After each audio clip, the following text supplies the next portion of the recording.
savez pourquoi j'ai fait cette grande cabine-là? Parce que maintenant, dans les studios maintenant, c'est la cabine de son, elle est plus grande que ça. Et la cabine où les artistes jouent, c'est tout petit. Parce qu'il y a un seul chanteur ou bien un truc et tout ça, c'est des machines. Moi, j'ai dit, j'utilise les machines comme c'est moderne, mais j'utilise beaucoup de live. En me disant, quand j'enregistre un groupe, quand on joue, on met tous les musiciens sur là.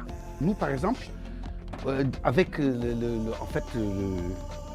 ce qui se passe actuellement, on est obligé, par exemple, ça, vous voyez, ce que vous voyez comme ça, c'est du live, complètement. C'est-à-dire que là, c'est des bandes, c'est quelque chose qui a été joué. Vous voyez, par exemple, là, j'ai mis la batterie et les percus.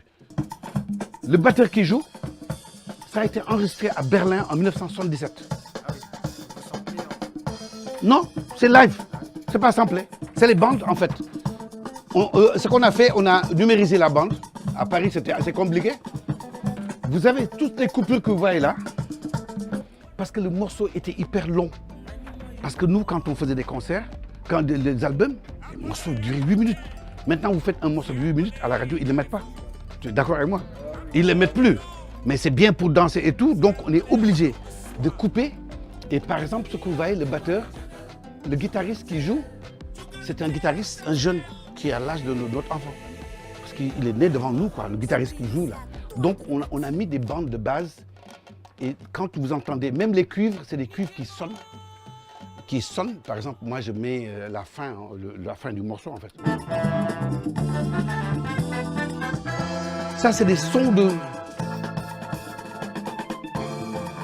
Le gars qui joue de l'orgue, c'est un Français non-voyant qui travaille avec nous, Jean-Philippe Briquel. Il n'était pas là. Mais on lui a mis ça, il a un son qui s'approche du naturel, tu vois, je veux dire. Et ça, c'est naturel. Il n'y a pas d'effet, il n'y a rien. Tu vois, c'est brut de décoffrage. Et maintenant, quand un beatmaker écoute ça, le gars, il a des plans. Ce qu'il va faire, c'est qu'il va prendre des boucles, il va mettre des pieds là-dessus.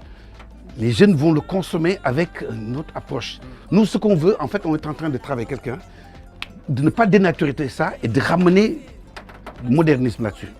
Donc, vous voyez, il y a beaucoup de lives où ils mettent des pédales et tout. Moi, je trouve ça, je suis désolé, ça tue le live, en fait. C'est-à-dire que maintenant, par exemple, mais moi, les gens qui viennent chanter avec moi, ils me disent, oui, on peut mettre autotune. J'ai dit, jamais. Autotune, il existe dans mon truc, je ne l'ai jamais utilisé. Je ne vais jamais, moi, ça ne rentre. Tu sais que moi, je dis aux gars, est-ce que je ne peux pas l'enlever pour quand on le demande? Ou bien moi, je ne suis pas là. Des fois, mon studio est utilisé. Je me dis, c'est dommage, pourquoi tu ne chantes pas? Va apprendre à chanter. Ouais, moi, je suis amoureux des belles mélodies. Et ici, en fait, il y a un jeune qui est passé, c'est dommage là, qui chante hyper bien. C'est-à-dire que vous faites des harmonies. Moi, quand je travaille avec quelqu'un, je ne mets pas de machine, je me mets au piano. Et je dis vraiment, on va essayer de chanter un truc. Et après, on sent si on peut continuer avec lui ou quoi. C'est-à-dire que tu fais des harmonies simples pour voir comment il peut aller. Là, ça chante juste et dit, bon, on va essayer. Si vous croyez à cet artiste en disant que ouais, c'est le meilleur du monde, et alors que si tu veux, tout est trafiqué dans la cabine, désolé quoi. Donc moi, j'ai des principes quand je travaille, mais ça, c'est mon esprit de vieille génération où c'était le live. Il n'y avait pas d'effet, à la limite, une petite réverb pour éclaircir la voix, et c'était fini en fait. Moi, je travaille avec un DJ qui est à Londres, un gars qui s'appelle Pascal. Il vient souvent ici. La dernière fois, il est venu ici, il fait du break and beat, je sais pas quoi, un truc vachement compliqué. Moi, je ne connaissais pas. Il me dit, ouais, il m'a expliqué. Je dis, bon, écoute, il est venu avec un batteur néo-zélandais. Un gars qui est un musicien de jazz, mais qui aime bien les trucs là. Tu vois, le break and beat, c'est des beats qui sont... On ne peut même pas comment l'expliquer. Il est resté 15 jours, on a fait venir des percussionnistes, on a fait une fusion ici. Quand j'ai vu le résultat, et je faisais des boucles en fait, je faisais des harmonies sur 8 mesures et tout.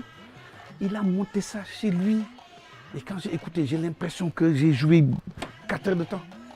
Mais c'est vachement bien monté et on sent le live là-dessus. On ne sent pas les coupures. Il n'y a que le batteur qui a fait un truc.